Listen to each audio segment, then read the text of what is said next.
না এটা fine place, এটা হচ্ছে নেরখাই পার্ক, ময়মনসিংহে অবস্থিত। এটা ময়মনসিংহ শহর থেকে মাত্র 10 টাকা অটো ভাড়া লাগবে আপনার। অনেক সুন্দর পার্ক। এখানে আসলে এদিকে আসেন, এখানে আসলে সুন্দর সুন্দর রমণী দেখতে পারবেন, বোরকা পরা বোরকা ছাড়া। এখানে হালাল হারাম দুইটি আছে। ইভেন্ট এখানে আপনার সবচেয়ে ভালো যে অপশনটা পাবেন, ডানের সাইডে একটা জঙ্গল আছে, এখানে জঙ্গলে মঙ্গল কাজটা করতে পারবেন। আর দ্বিতীয়ত হচ্ছে যে এখানে যদি আমরা আসি, এখানে বাঁশঝাড়, বাঁশবাগানের মাথার উপর চাঁদ উড়েছে ওই, আর চাঁদের নিচে যে যেখানে বসে আছে সেগুলো চাঁদমুখ। আর চাঁদমুখের পিছনে একটু যদি আপনাদেরকে নিয়ে দেখায়, এই যে পিছনে যে নদীটা দেখতেছেন, এটা আসলে এখন বিলুপ্তর পথে, বাট এই নদী দিয়ে এক সময় বড় বড় জাহাজ চলতো। আর এই নদীর নাম হচ্ছে সাঙ্গু নদী।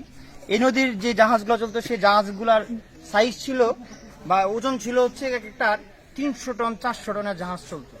যে জাহাজে এক সময় ময়মনসিংহ জেলার যার নাম ছিল মোমেনশাহী, তখন মোমেনশাহী যে রাজা ছিল তাদের এই পণ্য এখান দিয়ে এই রোডেই চলাফেরা করতো। রোড না তো, নো রোড, নো রোড, এই রোডেই চলতো।